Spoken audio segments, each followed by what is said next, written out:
Last video part 9 అయిపోయింది. ఇప్పుడు part 10లో చూద్దాము. అండ్ మీకు ఆల్రెడీ ఇంతకుముందు అన్ని పేపర్స్ చూసారు కాబట్టి మన ఛానల్ని సబ్స్క్రైబ్ చేయండి. పక్కన బెల్ ఐకాన్ ఉంటుంది కదా, దాన్ని ప్రెస్ చేసి యూ కెన్ సబ్స్క్రైబ్. అలా అయితే ఏమవుతుందంటే ఫర్దర్గా మీకు ఇంకా ఏ వీడియోస్ వచ్చినా మీకు అప్డేట్ వస్తుంది. So that you can go ahead. So now let us continue with the questions. So question number 175. Question number 175లో ఏమి ఇచ్చాడు? మళ్ళీ again he's asking about phrase. Let us run over the plans again. Let us run over the plans again. ఆ word meaning చూసిన వెంటనే మీకు అర్థమైపోతుందండి వాడు ఏం అడిగాడు అనేది. ప్లాన్స్ అంట అగైన్ మళ్ళీ మాట్లాడదాం, మళ్ళీ చూద్దాం అంటున్నాడు. మళ్ళీ చూద్దాం అంటే డైరెక్ట్ మీనింగ్. రన్ ఓవర్ అంటే we can go head directly ఏం చేయడం, తిరిగి చూడడం. కాబట్టి తిరిగి చూడడం అనే ఆప్షన్ ఎక్కడ ఇచ్చిండో మనకు 4th ఆప్షన్లో ఇచ్చాడు. రీడ్ కాదు, రైట్ కాదు, స్టోర్ కాదు. 4th ఆప్షన్లో ఏమన్నాడు? రివ్యూ. రన్ ఓవర్ అంటే మీనింగ్ ఏంటి? రిహార్సల్ కానీ, రివ్యూ కానీ, కమ్ బ్యాక్ అని, కమ్ అగైన్ అనే మీనింగ్ వస్తుంది. కాబట్టి so the answer for run over is nothing but review. And ఇంకొక మీనింగ్ కూడా వస్తుందండి. రన్ ఓవర్ అంటే యాక్సిడెంట్ అయినప్పుడు the bus run over a women అని, అక్కడ కూడా ఆ ఫ్రేజ్ని యూజ్ చేస్తాము. బికాజ్ అది ఫ్రేజ్ కాబట్టి మనం చాలా సందర్భాన్ని బట్టి యూజ్ చేసుకోవాల్సి వస్తుంది. బట్ ఇక్కడ ఇచ్చిన మీనింగ్ ప్రకారం రన్ ఓవర్ అంటే review. Next question number 176. Correct answer for the underlined word. You really should put your foot down or there will be trouble later. The underlined phrase meaning. ఇక్కడ కూడా మనకు phrase ఇచ్చాడండి. So let us see the phrase meaning. Put your foot down. Put your foot down అంటే meaning ఏంటి? ఆ phrase ఎందుకు use చేశాడు అక్కడ అంటే జనరల్గా అయినా తీసుకోండి మీరు. put your foot down మనం కింద కాళ్ళు పెట్టి నిలబడడం. కాలు పెట్టకుండా నిలబడగలమా అండి? స్ట్రాంగ్గా నిలబడలేము. కాబట్టి ఒక కాలుతో కూడా నిలబడలేము. సో 2 కాళ్ళు కింద పెట్టి నిలబడితేనే స్ట్రాంగ్గా, కన్ఫర్మ్గా, స్టాండర్డ్గా నిలబడగలం. కాబట్టి ఆ మీనింగ్ ఆట్ కాంటెక్స్లో ఆ మీనింగ్ని మనం తీసుకున్నట్లయితే ఇచ్చిన ఆప్షన్స్లో అలాంటి మీనింగ్ ఎక్కడ ఉందో చూసుకోవాలి. సో ఫస్ట్ ఆప్షన్లో ఏమి ఇచ్చాడు? Be kind. బీ కైండ్కి పుట్ యువర్ ఫుట్ డౌన్కి సంబంధం లేదు. ఇంట్రెస్టెడ్ సెకండ్ ఆప్షన్, ఇంట్రెస్టెడ్కి కూడా సంబంధం లేదు. Third option and fourth option. Third ఆప్షన్లో బీ ఫిమ్. ఫిమ్ అంటే ఏంటండి? స్ట్రాంగ్లీ కదా. ఫిమ్ అనే మీనింగ్ ఏంటి? స్ట్రాంగ్ అనే మీనింగ్. కాబట్టి అక్కడ ఈ థర్డ్ ఆప్షన్ మనకి సెట్ అవుతుంది. పుట్ యువర్ ఫుట్ డౌన్ అని అంటే టేక్ యాక్షన్స్, డెసిషన్స్, యాక్షన్స్ ఏదైనా సరే స్ట్రాంగ్గా తీసుకోవడం అంట. టు యాక్ట్ ఫిమ్లీ అని అర్థం. డైరెక్ట్ వర్డ్ ఫిమ్ అనే వర్డ్ మనకి థర్డ్ ఆప్షన్లో ఇచ్చాడు. కాబట్టి third option will be your answer. Fourth option be angry అనేది దానికి సంబంధమే లేని word. Next so let us see the next question. Question number 177. Question number 177 ఏమంటున్నాడు? అగైన్ అండర్లైన్ ఫ్రేజ్ మీనింగ్ అడుగుతున్నాడు. I wouldn't like to go through that again. Go through that again అని అంటున్నాడు. Go through అంటే meaning ఏంటండి? మీకు already తెలిసిన వర్డే కాబట్టి enter అనే వర్డ్ అయితే కాదు. I don't like to go through అంటే ఎంటర్ అనే మీనింగ్తో కాదు ఇక్కడ. ఎందుకంటే అది ఫ్రేజ్ కాబట్టి లిటరల్ మీనింగ్ మనం తీసుకోవద్దు. సెకండ్ థింగ్ ఏంటి? ఎండ్యూర్ అంటేనే డైరెక్ట్ మీనింగ్ గో త్రూ. మళ్ళీ ఒకసారి దాన్ని సర్చ్ చూసుకోవడం అనమాట. ఐ వుడెంట్ లైక్ టు నెగిటివ్తో చెప్తున్నాడు ఇక్కడ. నాకు ఇష్టం లేదు, దాన్ని మళ్ళీ చూసుకోవడం నాకు ఇష్టం లేదు అంటున్నాడు. కాబట్టి సో మనకి ఆప్షన్ ఏంటంటే సెకండ్ ఆప్షన్లో డైరెక్ట్ మీనింగ్ ఇచ్చాడు, ఎండ్యూర్ అని. So endure use your answer. Endure direct మీనింగే గో త్రూ అని అర్థం. రిసీవ్ కాదు, రైజ్ కాదు. So we can rule out third option and fourth option. Your answer will be second option, endure. Next question. Fill in the blanks with appropriate phrase, verbs లేదా preposition. ఇంకొకటి చెప్తున్నానండి, కొన్ని వర్డ్స్కి prepositions మీరు compulsory concentrate చేయాల్సి ఉంటుంది. ప్రిపోజిషన్స్లో మళ్ళీ 2 types ఉంటాయి. ఆ 2 టైప్స్లో దాన్ని మళ్ళీ సింప్లిఫై చేస్తే మనకు 4 టైప్స్ ఉంటాయి. ఇది వీడియో కాబట్టి అవన్నిటిని నేను ఎక్స్ప్లెయిన్ చేయలేను. కాబట్టి సింపుల్ ప్రిపోజిషన్స్, కాంప్లెక్స్ ప్రిపోజిషన్స్ ఇవన్నీ మనం ఇక్కడ ఎక్స్ప్లెయిన్ చేయలేము. సో దీంట్లో మళ్ళీ ప్రిపోజిషనల్ ఫ్రేజెస్ ఉంటాయి. వాటిపైన ఎగ్జామ్ పాయింట్ ఆఫ్ వ్యూలో క్వశ్చన్స్ ఎక్కువ పడుతూ ఉంటాయి. కాబట్టి కొన్ని గుర్తుపెట్టుకోవాలి. కొన్ని ప్రిపోజిషన్స్కి, కొన్ని వర్డ్స్కి కొన్ని ప్రిపోజిషన్స్ అనేది అలా ఫాలో అవుతూనే ఉంటాయి. కంపల్సరీ ఆ వర్డ్ ఎక్కడ వచ్చినా ఆ ప్రిపోజిషన్ అనేది దానికి కంటిన్యూషన్లో వస్తూనే ఉంటుంది. మీరు ఆ ప్రిపోజిషన్స్కి మనం తర్వాత మెటీరియల్ పెడతాము, అది మీరు అబ్జర్వ్ చేసినట్లయితే you can go ahead with that. So ఇప్పుడు ఆన్లైన్ క్లాసెస్ కానీ మీరు విన్నట్లయితే మీకు వీటి గురించి ఎక్స్ప్లెనేషన్ క్లియర్గా ఉంటుందండి. If you want to go ahead you can go ahead with online classes also. But now let us see the explanation. The question number 178 ఏమంటున్నాడు? The intravenous drug will dash through the patient's body in about 20 minutes. Intravenous అక్కడే meaning ఉంది. Venus అంటే వెయిన్స్లోకి ఎక్కిచ్చే drug అంట. వెయిన్స్లోకి ఎక్కిచ్చే drug dash to the patient's body in about 20 minutes. Meaning సింపుల్గా మీకు అర్థమవుతుంది. ఏమవుతుందండి, 20 మినిట్స్లో మొత్తం బాడీ అంతా స్ప్రెడ్ అవుతుంది అని అంటున్నాడు. ఆ బాడీ అంతా స్ప్రెడ్ అవ్వడాన్ని ఏమంటారు అనేది ఈ బ్లాంక్లో ఫిల్ చేయాలి. దాన్ని ఏమంటారు?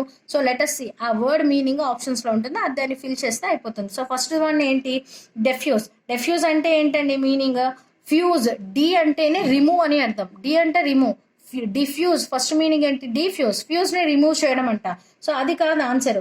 ఇక్కడ మనకి బాడీ అంతా స్ప్రెడ్ అయింది అనే మీనింగ్ కావాలి, తీసేయడం అనే మీనింగ్ కాదు, కాబట్టి first option is ruled out. Second option ఏంటి? డిఫ్యూజ్. డిఫ్యూజ్ అంటే ఏంటి? Spread over a wide area, చాలా పెద్ద ఏరియాకి డిఫ్యూజ్ అవ్వడం, డిఫ్యూజన్ అంటాం కదా. సో ఏరియా అంతా వైడ్ ఏరియాలో స్ప్రెడ్ అవ్వడం అని అర్థం. లార్జ్ నెంబర్ ఆఫ్ పీపుల్కి కానీ లార్జ్ ఏరియాకి కానీ స్ప్రెడ్ అవ్వడం అనే మీనింగ్ వస్తుంది diffuse. So second option you can fit there, ఎందుకంటే మనకు కావాల్సింది కూడా అదే, పేషెంట్స్ బాడీ మొత్తం స్ప్రెడ్ అయింది అనే మీనింగ్ కావాలి కాబట్టి so directly you can fit second option over there. Next ఏంటి? ఇంబైబ్. ఇంబైబ్ అంటే ఏంటి? డ్రింక్, కన్జ్యూమ్ చేయడం, లోపలికి తీసుకోవడం. కానీ ఇక్కడ లోపల తీసుకోవడం అనే మీనింగ్ కాదు, ఇక్కడ patients body in about 20 minutes మొత్తం స్ప్రెడ్ అవ్వాలి అనే మీనింగ్ కావాలి కాబట్టి మనకి second option is the right answer. Next fourth option meaning కూడా ఇన్ఫ్యూజ్ అంటే ఏంటి? ఫిల్ అవ్వడం. కానీ ఫిల్ అవ్వడం అనే మీనింగ్ కాదు, మనకి స్ప్రెడ్ అవ్వడం అనే మీనింగ్ కావాలి కాబట్టి we have to go ahead with second option only. Next, when he was teaching all the students dash silent. ఇక్కడ మనకి టెన్సెస్ గురించి మాట్లాడుకోవాలండి. When he was teaching all the students dash silent. Had been అనేది option right answer అవ్వదండి. ఎందుకు అవ్వదు? ఇది past tense లో ఉంది, ఇక్కడ పాస్ట్ టెన్స్ యూస్ చేయొచ్చు, కానీ పాస్ట్ టెన్స్ ఎందుకు అవ్వదు అంటున్నాను అంటే it is not past perfect continuous. Past perfect continuous అయితే మాత్రమే మనం బీన్ అనే వర్డ్ యూస్ చేయొచ్చు, లేదా పాస్ట్ టెన్స్ యొక్క సింపుల్ పాస్ట్ యొక్క ప్యాసివ్ వాయిస్ లో హ్యాడ్ బీన్ అనే వర్డ్ ని యూస్ చేస్తాం. బట్ ఇక్కడ ప్యాసివ్ వాయిస్ కాదు, ఇది పర్ఫెక్ట్ టెన్స్ కాదు, కాబట్టి సింపుల్ పాస్ట్ ఫామే యూస్ చేయాలి. అండ్ వన్ మోర్ థింగ్, మనం ఎప్పుడైనా పాస్ట్ కంటిన్యూస్ టెన్స్ యూస్ చేసినప్పుడు ఒక సెంటెన్స్ వెన్ తో తీసుకున్నప్పుడు when or while, very be careful అండి, వెన్ ఆర్ వైల్ అనే కంజంక్షన్స్ ని మనం సెంటెన్సెస్ లో యూస్ చేసినప్పుడు వెన్ తీసుకున్నప్పుడు ఆల్వేస్ ఇక్కడ రావాల్సింది ఏంటంటే సింపుల్ పాస్ట్ టెన్స్ వర్డ్ రావాలి, కంటిన్యూస్ టెన్స్ అనేది ఉండకూడదు. వైల్ ఉన్నప్పుడు we can go ahead with continuous, but when ఉన్నప్పుడు మనకి సింపుల్ పాస్ట్ లోనే తీసుకుంటాము. When he was teaching all the students, ఇక్కడ పాస్ట్ వర్బ్ రావాలి. స్టూడెంట్స్ అనేది ప్లూరల్ ఫామ్ కాబట్టి had been is already ruled out. Is అనేది సింపుల్ ప్రెజెంట్ టెన్స్ వర్బ్ కాబట్టి అది కూడా రూల్డ్ అవుట్ అవుతుంది. Has been again present tense, this is also ruled out. మనకు ఆన్సర్ వచ్చేసి ఏమవుతుంది? Word. All the students were silent will be your answer. Next question number 180 చూడండి. Same పైన ఇచ్చిన లాంటి క్వశ్చన్ ఉందండి. ఇక్కడ కూడా వెన్ ఐ వాజ్ ఈటింగ్, మళ్ళీ ఇక్కడ కూడా అంతే, పాస్ట్ కంటిన్యూస్ టెన్స్ యూజ్ చేస్తున్నాడు. So when I was eating the phone dash, definite గా ఇక్కడ ఏమి ఉండాలి? సింపుల్ పాస్ట్ టెన్స్ లో ఉండే వర్బ్ ఉండాలి. సింపుల్ పాస్ట్ టెన్స్ లో ఉండే వర్బ్ ఇక్కడ ఎక్కడ ఉంది? సెకండ్ ఆప్షన్ లో మాత్రమే ఉంది. First option is rule out because is ringing, present form use చేస్తున్నాడు, అది wrong.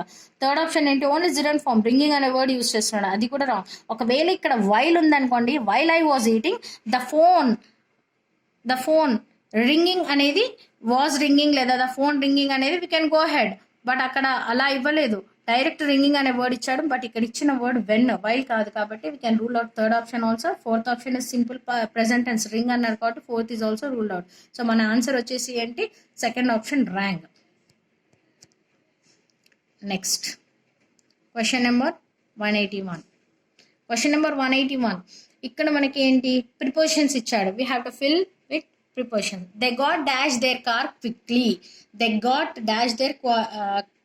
Quickly.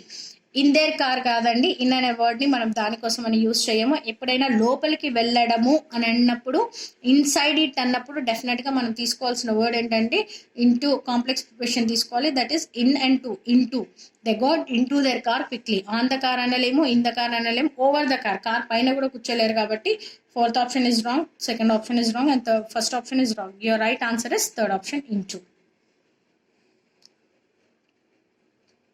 Next, we shall see whether they are amenable dash reason.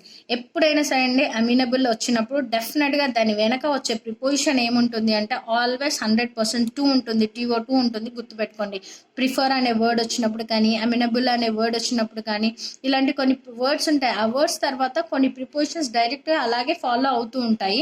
ఇప్పుడు ఫర్ ఎగ్జాంపుల్ ఫౌండ్ ఉంది, ఫౌండ్ అని వచ్చినప్పుడు దాని వెనక వచ్చే ప్రిపోజిషన్ ఏంటి? డెఫినెట్గా ఆఫ్ అనే వస్తుంది. Fond of person, fond of ice cream, fond of something, XYZ ఏదైనా సరే కొన్ని వర్డ్స్ ఉన్నప్పుడు ఆ వర్డ్స్ వెనక కొన్ని ప్రిపోజిషన్స్ వస్తాయి, అవి మీరు గుర్తుపెట్టుకుంటే డెఫినెట్గా మీకు ఎగ్జామ్ పాయింట్ ఆఫ్ వ్యూలో యూజ్ అవుతాయి. సో అమినబుల్ అనే వర్డ్ ఎక్కడ వచ్చినా మనకి ప్రిపోజిషన్ అనేది టు అనేది వస్తుంది, దానికి ఇంకా వేరే ఆప్షనే లేదు. కాబట్టి all the first three options ruled out అవుతాయి. Direct fourth one will be your answer, amenable to reason.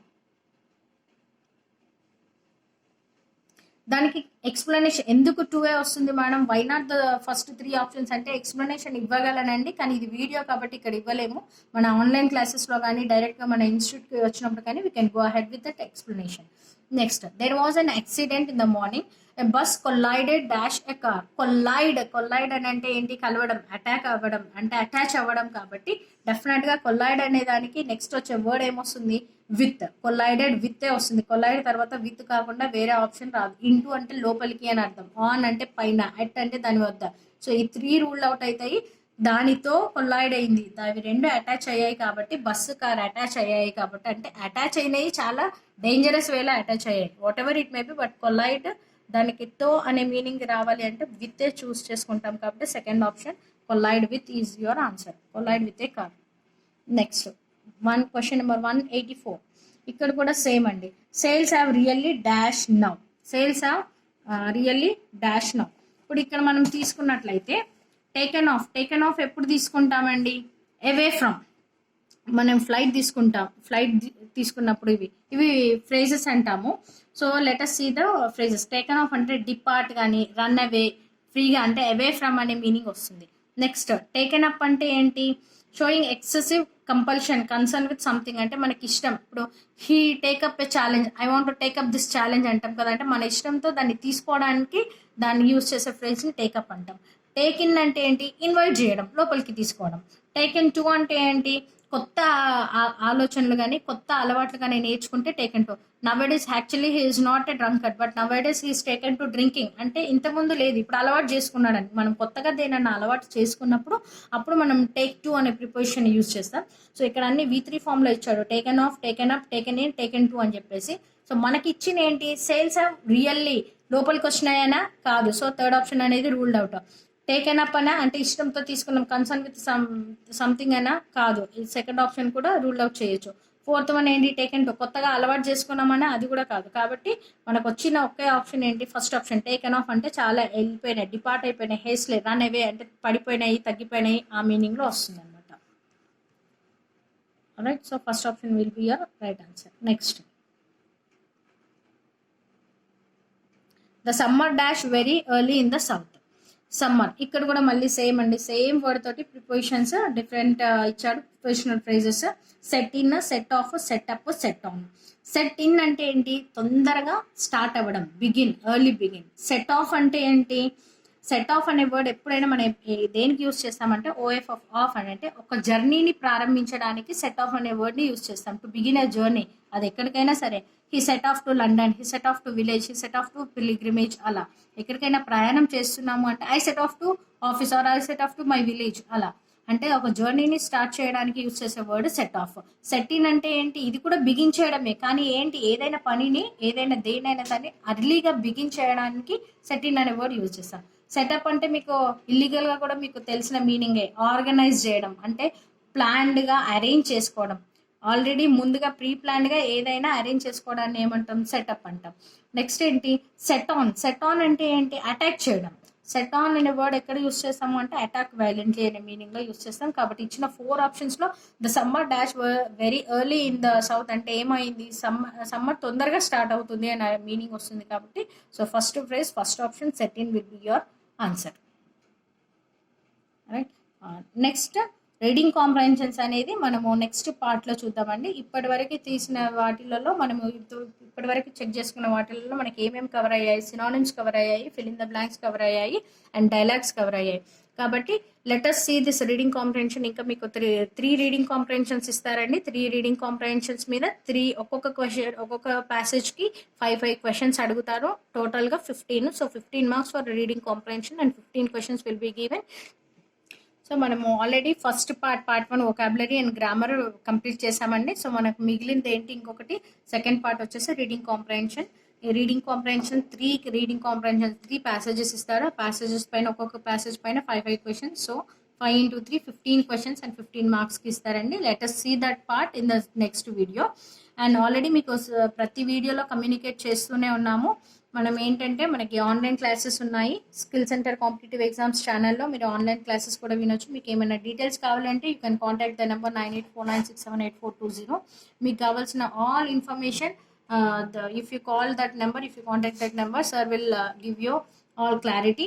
Online క్లాసెస్లో మనకి ఐసెట్కి అయితే 2500 ఫీజు ఉందండి. అండ్ డిఫరెంట్ స్లాట్స్ ఉన్నాయి. You can book the slot and you can call in. మీకు ఏ డీటెయిల్స్ కావాలని అండి ఈ పీడిఎఫ్ మీకు పంపిస్తారు కాబట్టి one thing you have to do is that you call that contact number 9849678420 for everything and all details. And ఇంకొకటి subscribe చేసుకోవడం అయితే మర్చిపోకండి. మీకు ఈ వీడియో నచ్చినట్లయితే డెఫినెట్గా సబ్స్క్రైబ్ చేయండి. బెల్ ఐకాన్ని ప్రెస్ చేయండి. Thank you.